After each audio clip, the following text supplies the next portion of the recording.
we're going to move over to one of our favorite topics that we've already touched on today, which is regulation.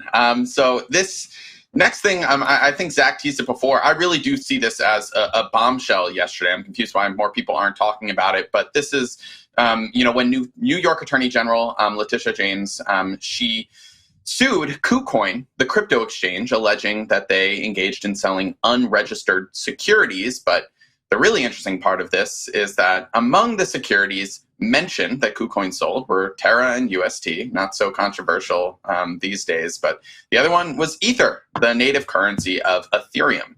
So what actually is going to happen if Ethereum is a security? Why is it a security? I'll just quickly summarize. In this story, James essentially contends that Ether is a security because A, it's got somewhat centralized control, in her view, from Vitalik Buterin and the Ethereum Foundation specifically. Also, the ICO, the initial coin offering of Ethereum, gave tokens to investors who have untold quantities of tokens even today, people like Joe Lubin, one of the other co-founders of Ethereum who runs Consensus.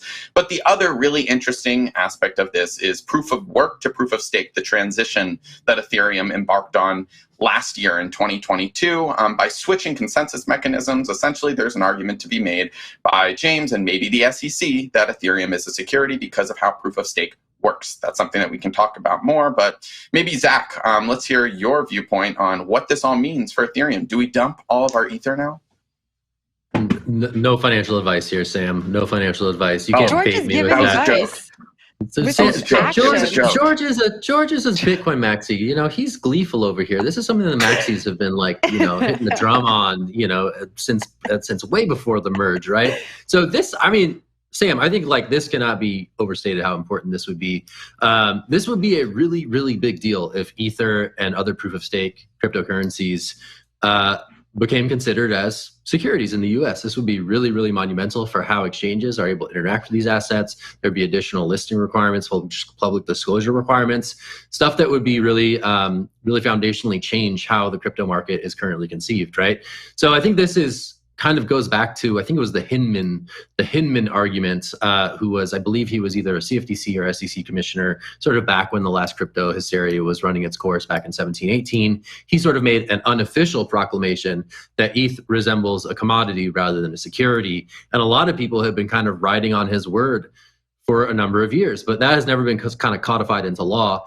There are certainly cases that are examining this question, I think most prominently with the Ripple versus SEC lawsuit, which, the SEC alleged a couple of years ago that XRP was an unregistered security in a major action against Ripple that has yet to be resolved, right? So I think these questions are still very much unsettled in terms of how the regulatory apparatus in the US views some of these cryptocurrencies. And I think kind of proof of work, despite getting slandered for many, many years for its exorbitant energy costs, and it's emitting the emissions of something like a country like Sweden every year, right?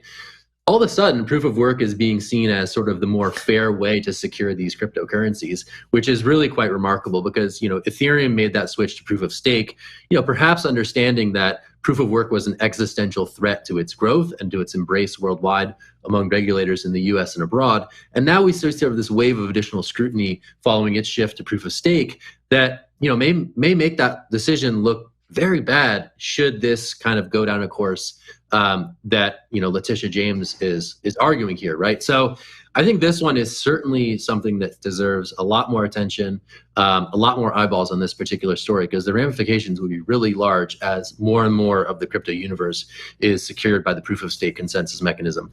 It's going to be a wild one to see where this one ultimately goes. Whether or not I really don't think this is a KuCoin story. This really is an ETH story. George, I saw your hand. I want your honest opinion here. What are you thinking as the resident Bitcoin maxi on the show?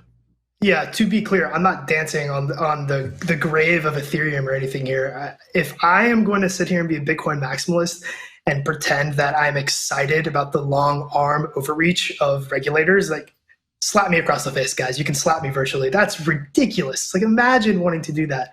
But there it is. I see it in the bottom over here.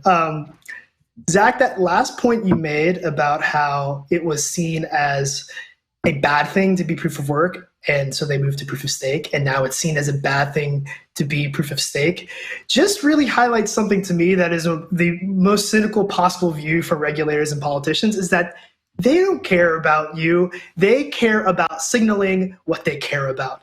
And I don't think they actually genuinely care about the emissions associated with the electricity that is created to do proof of work.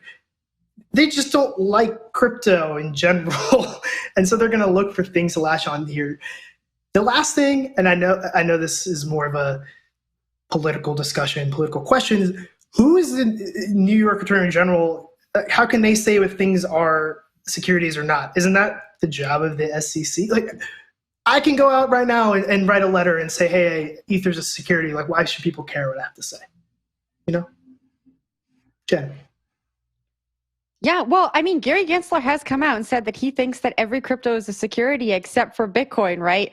And so I like, okay, if we run Ether through the Howey test, I think we would be lying to say it didn't pass the Howey test, right? But I just want a regulator to come out here and say, these are securities and this is what it means, instead of suing exchanges, doing like random things and saying, oh, like as like text in one of the filings, yes, this is a security, but there's no actual official statement, official ruling, official law that says what is a security and what is not a security. And I think that is just, I think it's being maliciously used so that regulators can come out here and pick and choose what they want to go after. If Ether is a security, say it's a security.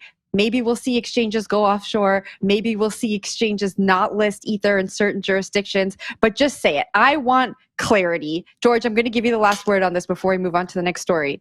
Sam wants it. Sam wants that last word. I think Sam should have the last word. Mine was a good joke. No. Well, I think you actually touched on a couple things I was going to say, but like just two quick points of clarity or clarification after what we've been talking about, George, about Bitcoin.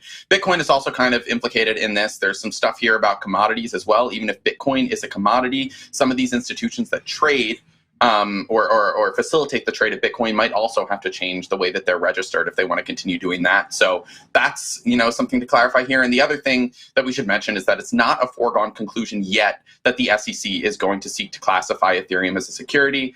You can visit the, CoinDesk, our website, to see what happens if there is a security story. But anyway, there's some caveats here.